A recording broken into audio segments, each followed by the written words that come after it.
first thing we're talking about is volume. That would be a space that a figure occupies. It is measured in cubic units, such as cubic inches, cubic feet, or cubic centimeters. So what we have been doing is we've been finding the lateral and surface areas of these three-dimensional solids. And remember, when you find area, your answer should be in square units. But today we're dealing with volume, which is how much space a figure occupies, how much it would take to fill up one of these figures. And when you're dealing with volume, your units need to be cubic units.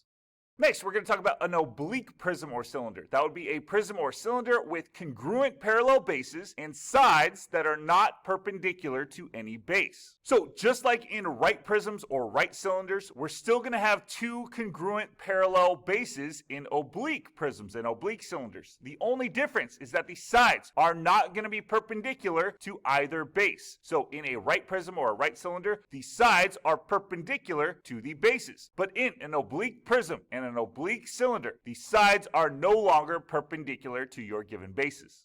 Next, we're going to talk about a composite space figure. That would be a three-dimensional figure that is a combination of two or more simpler figures. So below, we have examples of two composite space figures because each of these would be made up of two simpler figures. Over here, this composite space figure is made up of a rectangular prism that on top of that has half of a cylinder. Over here, this composite space figure is made up of a rectangular prism, and on top of that, we have a triangular prism. That's why each of these would be considered composite space figures. They're made up of two simpler figures.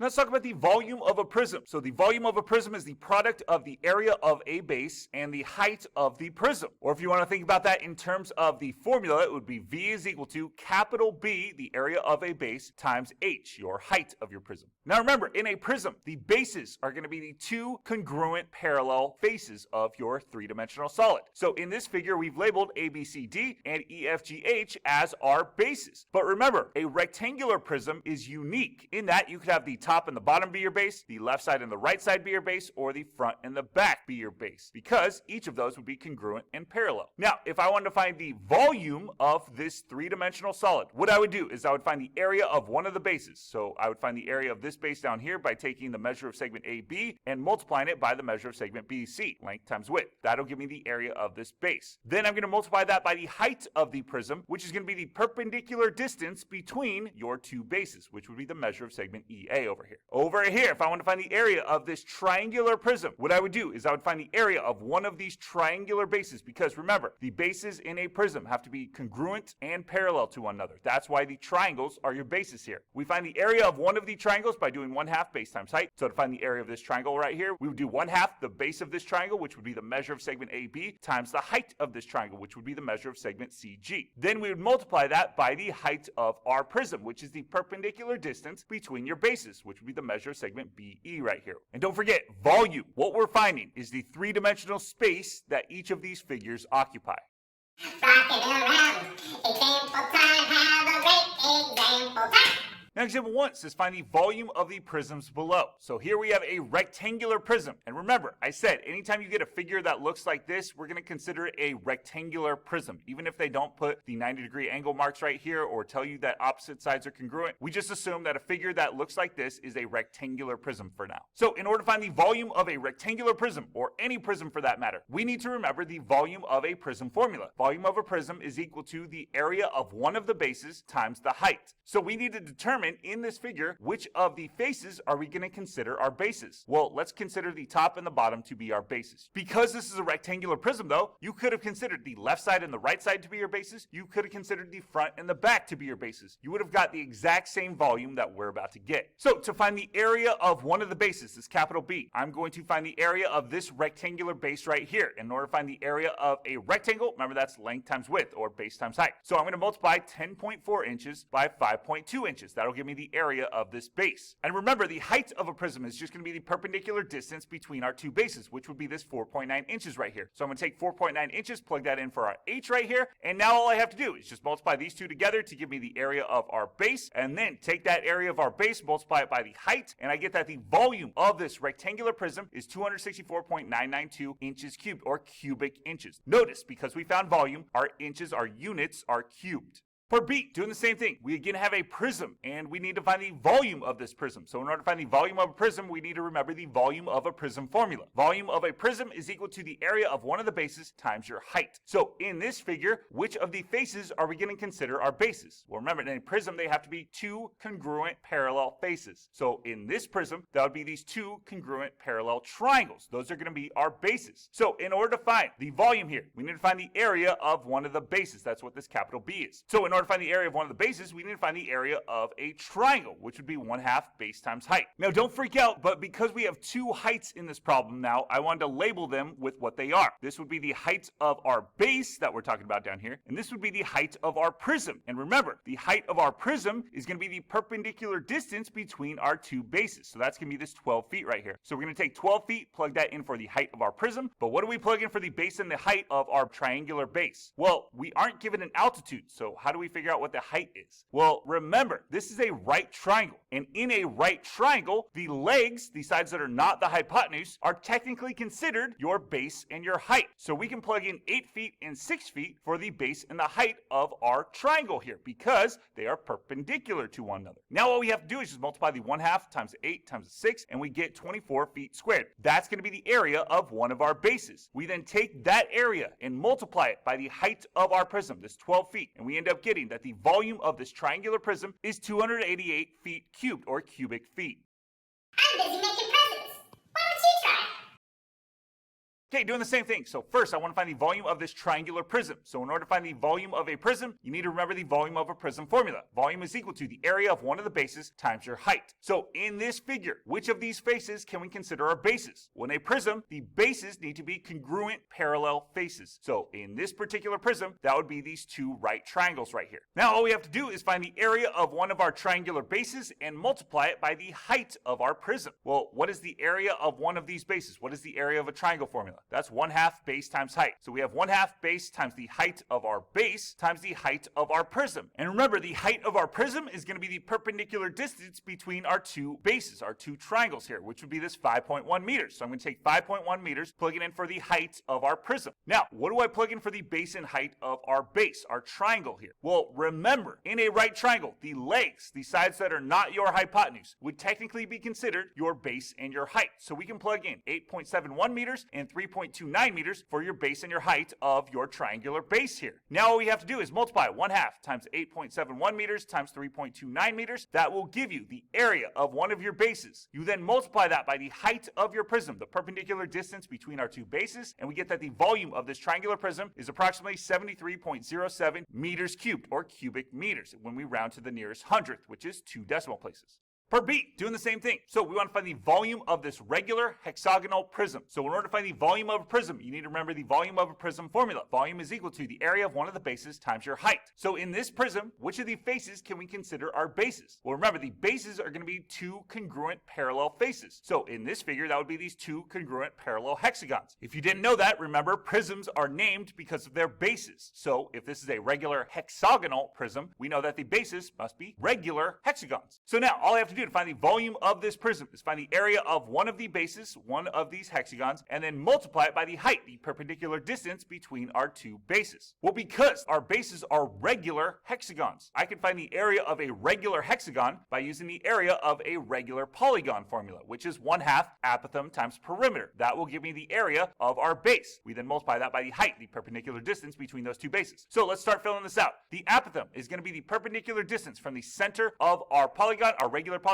to one of these sides. So that would be this 2 centimeters right here. That's going to go in there. To find the perimeter of our base, we know that this is a regular hexagon, meaning all of these sides must be congruent. So we just take this 4 rad 2 centimeters, multiply that by 6 sides, and we end up getting that the perimeter of our base is going to be 24 rad 2 centimeters. So that's going to go in here. The height of our prism, we said, is the perpendicular distance between our two bases, which would be this 7 centimeters right there. So that's going to go in for H. We then multiply 1/2 times 2 to give you 1 times 24 rad 2 to give you 24 rad 2 centimeters squared, or square centimeters. That's going to be the area of one of our hexagonal bases. We then take that and multiply it by 7 in our calculator because we're rounding our answer to the nearest hundredth, and we end up getting, after we round to 2 decimal places, that the approximate volume of this regular hexagonal prism is 237.59 cubic centimeters, or centimeters cubed. Next, let's talk about the volume of a cylinder. So the volume of a cylinder is the product of the area of the base and the height of the cylinder, or V is equal to capital B, the area of one of the bases, times your height. So just like with the lateral and surface area formulas, the volume of a cylinder formula is going to be the exact same as the volume of a prism formula, only this time we have circular bases. So if you did want to make this volume formula specific for a cylinder, instead of just writing capital B, the area of one of the bases, you could write pi r squared, because our bases are going to be circles. So pi r squared h gets you the volume of a cylinder. But again, I just like memorizing one formula for prisms and cylinders. Now example 2 says find the volume of the cylinders below. Round answers to the nearest hundredth. So we're going to start with this cylinder right here. So in order to find the volume of this cylinder, we need to remember the volume of a cylinder formula. Volume is equal to the area of one of the bases times the height. In this cylinder, remember, it's just like a prism where it has two congruent parallel bases. So in this cylinder, our bases would be these two congruent parallel circles. Now, in order to find our volume, we need the area of one of the bases. And remember, our bases are circles. So to find the area of a circle, we use the formula pi r squared. So our radius here is going to be this 2 centimeters. That's going to go in for r. Our height of our cylinder is going to be the perpendicular distance between our two bases. That's going to be this 10 centimeters. That's going to go in for h right here. We then square our radius and then multiply that to the pi. We get the area of one of our bases. We can then take that and multiply it by the height of our cylinder, and we end up getting that the exact volume of this cylinder here would be 40 pi inches cubed, or cubic inches. But this wants your answer rounded to the nearest hundredth. So in your calculator, you're going to multiply 40 times pi, round to 2 decimal places, and you get that the approximate volume of this cylinder up here is 125.66 inches cubed, or cubic inches. Part B, doing the same thing. So in order to find the volume of a cylinder, we need to remember the volume of a cylinder formula. Volume is equal to the area of one of the bases times your height. So in a cylinder, remember the bases are going to be the two congruent parallel circles. So in order to find the area of a circle, we need to use the formula pi r squared. So in this figure, we see that one of our bases has a radius of 12 rad 3 feet. So we can plug that in for r here. Then our height is going to be the perpendicular distance between our two bases, which would be this 25 feet. So that's going to go in for h right here. So now all we have to do is just square this 12 rad 3 feet. In order to square this, we square the 12 and we square the rad 3. So 12 squared is going to be 144, and then rad 3 squared, the square root and the square just cancel each other out and you just get 3. So 144 times 3 gives you 432. We then multiply that to the pi and you get 432 pi feet squared, or square feet. That's going to be the area of one of our bases. We then take that and multiply it to the 25 feet and we get 10,800 pi feet cubed, or cubic feet. That's the exact volume of this cylinder here. But because it wants your answer rounded to the nearest hundredth, in our calculator, we take 10,800, multiply it to pi, round to 2 decimal places, and we get that the approximate volume of this cylinder is 33,929.20 feet cubed, or cubic feet. I gotta go see Rudolph. You try. Okay, doing the same thing, we want to find the volume of this cylinder. In order to find the volume of a cylinder, you need to remember the volume of a cylinder formula. Volume is equal to the area of one of the bases times your height. And since this is a cylinder, our bases are going to be these two congruent parallel circles here. Now, all we have to do is find the area of one of those bases and multiply it by the height of our prism. Well, in order to find the area of a circle, we use the formula pi r squared. So what would be the radius of this given circle? Well, if the diameter, as it's saying, is 6 rad 5 meters, then half of that would be the radius, which would be 3 rad 5 meters. So we can take 3 rad 5 meters, plug that in for our radius here, and then the height of our cylinder is going to be the perpendicular distance between our two bases, which would be this 11 meters right there. So that's going to go in for our height. We then square the 3 rad 5 meters. And in order to square this, you just square the 3 and square the rad 5. 3 squared is going to be 9. Rad 5 squared, the square root and the square just cancel each other out. You just get 5. So 9 times 5 gives you 45. Multiply that to the pi, you get 45 pi meters squared, or square meters. That's the area of one of our bases. We then take that and multiply it by the height of this cylinder, which is going to be 11 meters. And we get that the exact volume of this cylinder over here is 495 pi meters cubed, or cubic meters. But because this question wants your answer rounded to the nearest hundredth, you multiply 495 and pi in your calculator, round to 2 decimal places, you get that the approximate volume of this cylinder over here is 1,555.09 meters cubed, or cubic meters. Next, we're going to talk about Cavalieri's principle. That says if two space figures have the same height and the same cross-sectional area at every level, then they have the same volume. So all this principle is saying is that if you have two space figures, two three-dimensional figures that have the exact same height, and at every level along that height, they have the exact same cross-sectional area. Meaning, if I were to cut each of these figures horizontally and find the area of that two-dimensional figure that I've created, like this circle and this triangle, and this circle and this triangle, and they are are the exact same area at every level along that given height, then these two figures have the exact same volume. Now, the way we're going to use this in this class is we're going to use it to help us find the volume of oblique prisms and oblique cylinders. Because what this is saying is that if you have a right prism and an oblique prism, and they have the exact same height and the exact same cross-sectional area at every given level along that height, then they have the exact same volume. So we can use the same volume formula to find the volume of an oblique prism. Same thing with the volume of an oblique cylinder. If it has the exact same height as a right cylinder and the exact same cross-sectional area at every level, then it's going to have the exact same volume as that right cylinder. So we can use the exact same volume of a cylinder formula. So that's what we're going to do.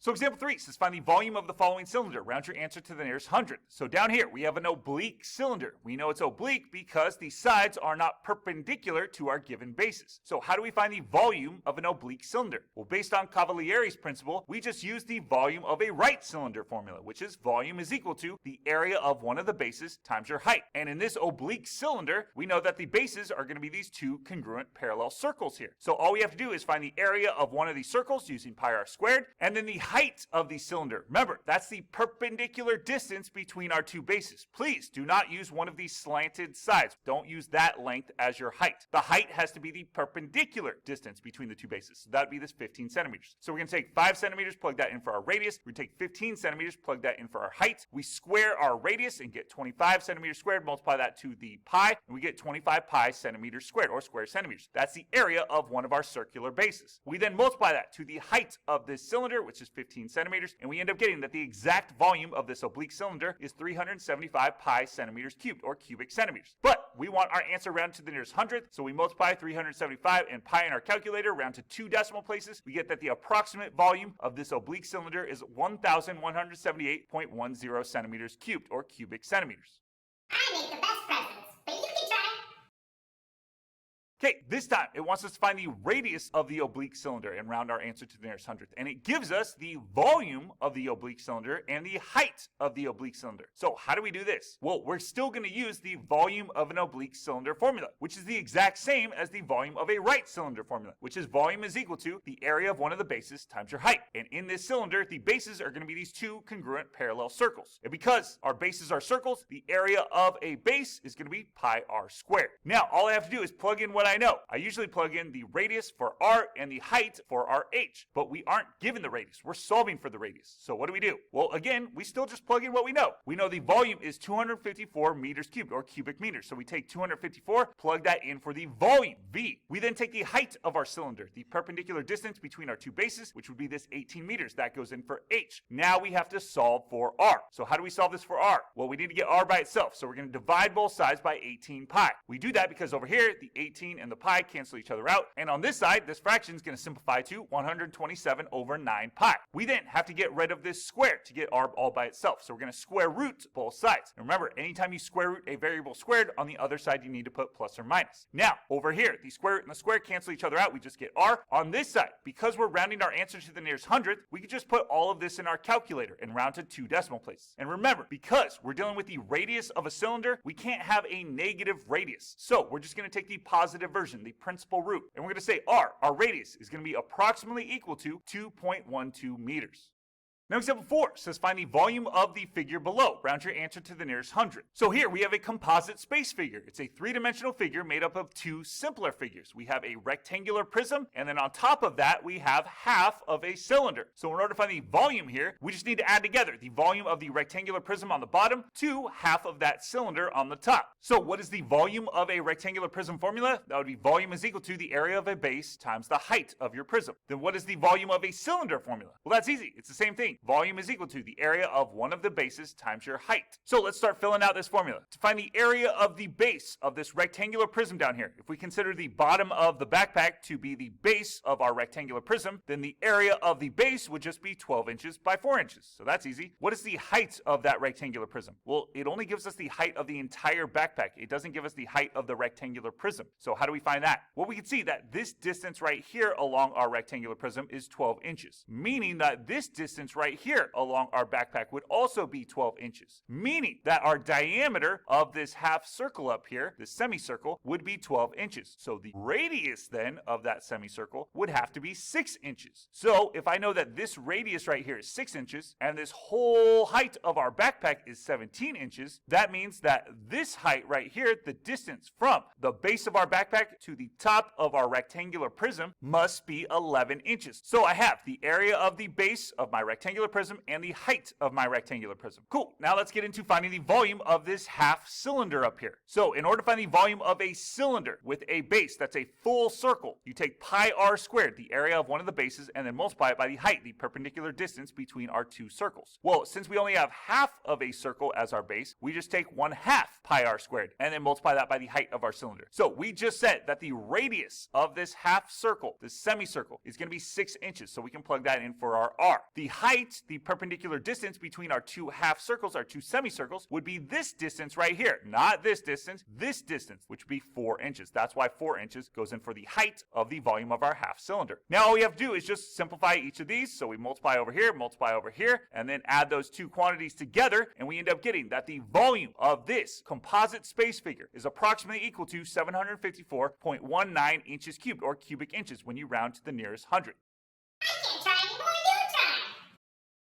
Okay, we again are finding the volume of a composite space figure. It's a three-dimensional figure made up of two simpler figures. We have a rectangular prism and we have a triangular prism. So to find the volume of this whole figure, we just add together the volume of the rectangular prism and the volume of the triangular prism. So how do we find the volume of each of these? Well, since they're both prisms, we just use the volume of a prism formula for each of them. The volume of a prism, remember, is the area of a base times the height. So we have two different volumes we need to find. Let's start with the rectangular prism down here. In order to find the volume of this rectangular prism, remember, that's just going to be the area of our base, which if we choose the top and the bottom of this rectangular prism to be our base, that means the area of this base would just be 8 centimeters times 5 centimeters. The height then of this rectangular prism would be the perpendicular distance between our two bases, between the top and bottom of our rectangular prism, which would be this 6 centimeters right here. So we have the area of a base and the height of our rectangular prism. Now let's do the same thing for our triangular prism. So to find the area of our triangular prism, we again need to find the area of one of our bases. So since we know it's a triangular prism, we obviously know that the bases would be these two congruent parallel triangles. So how do I find the area of a triangle? Well, that's 1/2 base times height. And in this triangle right here, the base of this triangle would be 8 centimeters. The height of this triangle we see is 4 centimeters. So if we plug that into 1/2 base times height, that's what we get for the area of one of our bases. We then multiply that by the height of this prism, which again, do not confuse with this 4 centimeters. The height of a prism is the perpendicular distance between the two bases. So that would be this distance right here, this 5 centimeters. So that's why we plug that in for h over here. We then simplify each of these and add those two quantities together, and we end up getting that the volume of this composite space figure is equal to 320 cubic centimeters, or centimeters cubed. Now, word problem says a barrel in the shape of a cylinder with a radius of 2 feet and a height of 5 feet has been turned on its side. If the water fills the barrel to a height of 2 feet, find the volume of the water. Round your answer to the nearest hundred. So the first step in a word problem, we're not scared, we can do this. Second step, we need to figure out what is this question asking us? What are we trying to find? We're trying to find the volume of the water in that cylinder. So we need to draw this figure. We need to see what this looks like. So we have a cylinder on its side, and we know that this cylinder has a radius of 2 feet. So we can label that in our figure over here. We know that the height of this cylinder is 5 feet. And remember, the height of a cylinder, that's the perpendicular distance between our two bases. So that would be this distance right here. We then know that the water is filling the barrel to a height of 2 feet. So the water is going to fill the barrel all the way up until it reaches the middle of this cylinder. So now that we've correctly drawn and labeled our figure here, we can go about answering this question, which is to find the volume of the water. And we see that the water takes up exactly half of this cylinder, meaning that the volume of the water is going to equal half